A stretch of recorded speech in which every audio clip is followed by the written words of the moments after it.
పచ్చని కొండల మధ్య వేములపాడు అనే ఒక గ్రామం ఉండేది.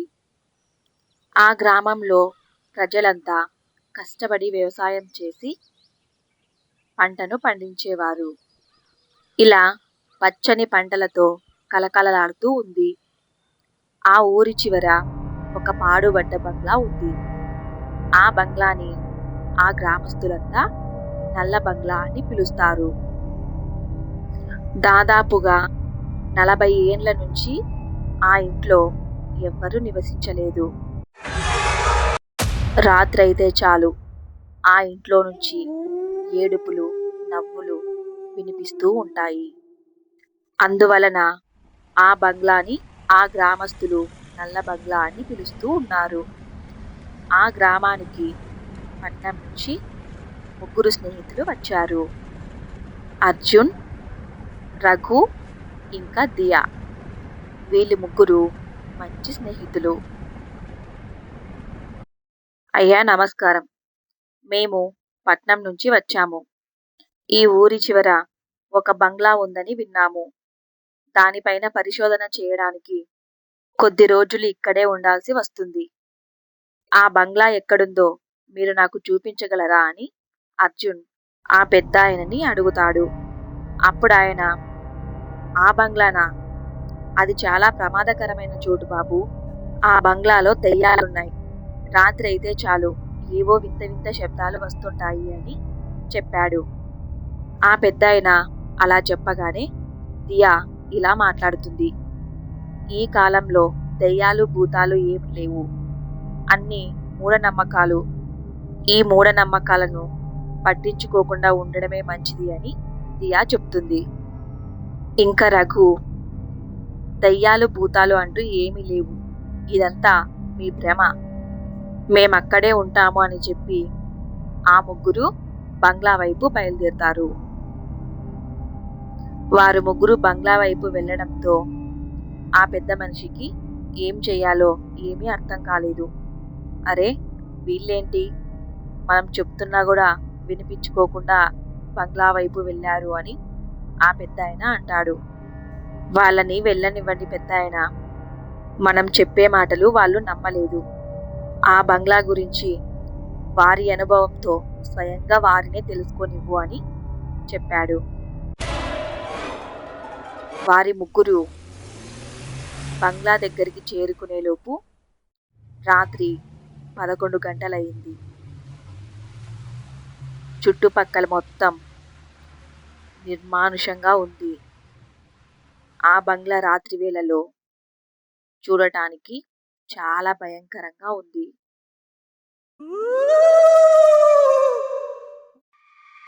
ఆ 3 బంగ్లా లోపలికి అడుగుపెట్టారు. ఆ బంగ్లాలో ఏవో వింత వింత బొమ్మలు, పాతబడిన ఫర్నిచర్ మొత్తం బూజుతో కప్పుకొని పోయింది.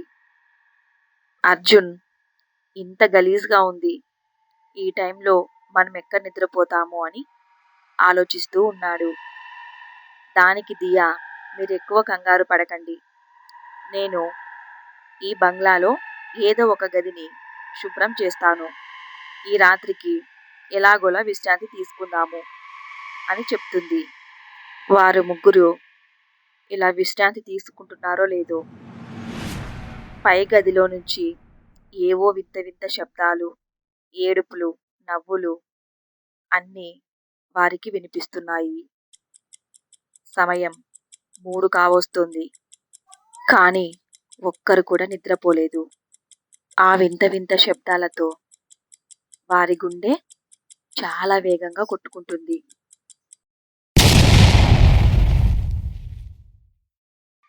వారి 3 చాలా భయపడిపోయారు. అరే, ఏమిట్రా ఇది? ఈ బంగ్లాలో ఏవేవో ఏడుపులు వినిపిస్తున్నాయి. నాకు చాలా భయంగా ఉంది అంటూ రఘు, అర్జున్ ఇద్దరు మాట్లాడుతున్నారు. ఇంకా దియా కూడా, నాకు కూడా చాలా భయంగా ఉందిరా. ఒకసారి పైన గదిలోకి వెళ్ళి ఏం జరుగుతుందో చూసి వద్దాము అని దియా అర్జున్తో చెప్తుంది.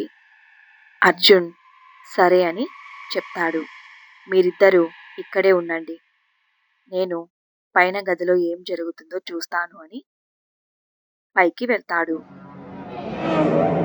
ఆ పైన గదిలో ఒక పాత బొమ్మ ఉంది. ఆ బొమ్మని చూసి అర్జున్ చాలా భయపడతాడు. భయపడుతూనే ఆ బొమ్మ దగ్గరికి వెళ్తాడు.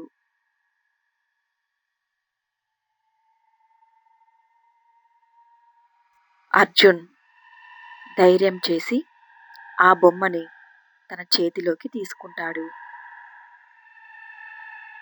ఆ బొమ్మను తన చేతితో ముట్టుకోగానే ఆ గది మొత్తం పొగతో నింపబడుతుంది.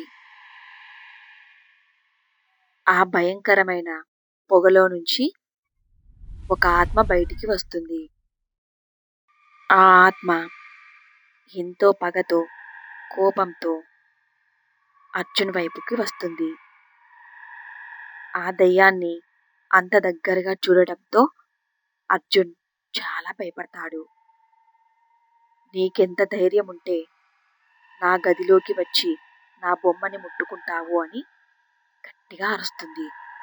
అప్పుడు అర్జున్ భయపడుతూ నన్నేం చెయ్యొద్దు, నేను ఇక్కడి నుంచి వెళ్ళిపోతాను అంటూ ఆ బొమ్మని అక్కడే పాడేసి అర్జున్ భయంగా అక్కడి నుంచి వెళ్ళిపోతాడు.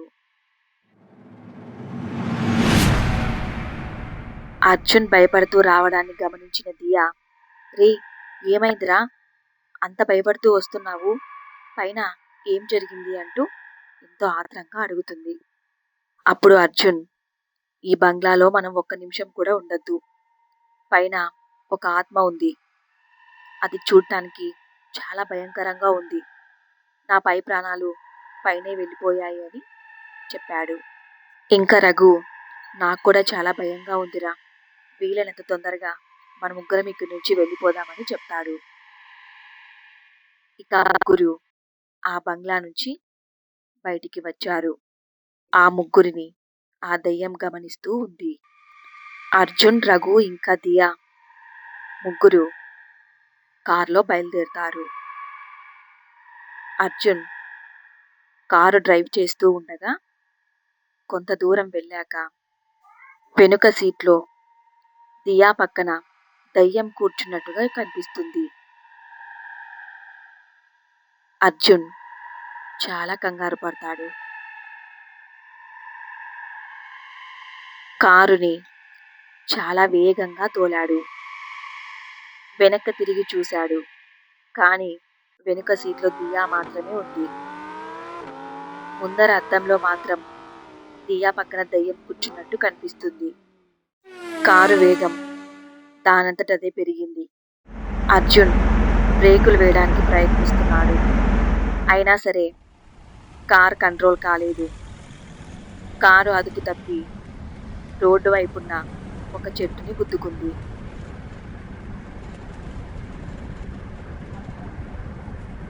చుట్టూ చీకటి, ఒక్క మనిషి కూడా కనపడలేదు. వేగంగా వెళ్ళి కారు చెట్టుకు గుద్దుకోవడం వల్ల కారు మొత్తం ఫుల్ డ్యామేజ్ అయిపోయింది. కానీ దియా, రఘు ఇంకా అర్జున్ స్వల్ప గాయాలతో ప్రాణాలతో బయటపడ్డారు.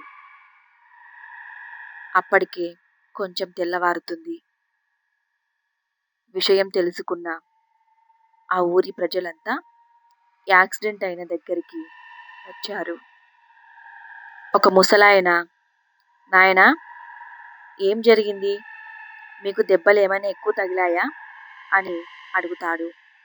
అప్పుడు అర్జున్, అదేం లేదు పెద్దాయన, కారు ఒక్కటే డ్యామేజ్ అయింది, మాకు చిన్న చిన్న దెబ్బలు తగిలాయి, అయినా మరేం పర్వాలేదు, ప్రాణాలతో బయటపడ్డామని చెప్తాడు. అప్పుడు ఒక ముసలావిడ ఇలా చెప్తుంది, అందుకే బాబు ఆ బంగ్లా వైపు వెళ్ళవద్దు అని చెప్పాము. ఆ బంగ్లా చాలా సంవత్సరాలుగా మూత వేసి ఉంది. ఆ బంగ్లాలో ఓ కుటుంబం ఉండేది, చాలా సంతోషంగా ఉండేది. వారు ఇలా ఒక కారు యాక్సిడెంట్లో చనిపోయారు. వాళ్ళు చనిపోయిన తర్వాత ఆత్మలుగా మారి ఆ బంగ్లాలోనే ఉన్నారు. ఆ బంగ్లాలోకి ఎవరిని రానివ్వరు. ఆ ఇంటి ముందర కూడా ఎవ్వరిని వెళ్ళనివ్వరు. మీరు వీలైనంత తొందరగా ఈ ఊరిని వదిలి పట్నం వెళ్ళిపోండి బాబు అని ఆ బామ్మ చెప్తుంది. అప్పుడు దియా, అలాగే బామ్మగారు, ఆ బంగ్లాలో దెయ్యం ఉంది అని మేము తెలుసుకున్నాము. ఇక్కడ అస్సలుండము, వెళ్ళిపోతాము అని ఆ ముగ్గురు అక్కడి నుంచి బయలుదేరుతారు. అర్జున్, దియా ఇంకా రఘు ముగ్గురు తిరిగి పట్టణానికి వెళ్ళిపోతారు. కానీ ఆ బంగ్లాలో నుంచి ఏడుపులు, నవ్వులు, ఇలా వింత వింత శబ్దాలు రావడం మాత్రం మానలేదు. ఆ బంగ్లా ఇంకా భయంకరంగా తయారయ్యింది. దయ్యం ఆ బంగ్లాని వదిలి ఎక్కడికి వెళ్ళలేదు.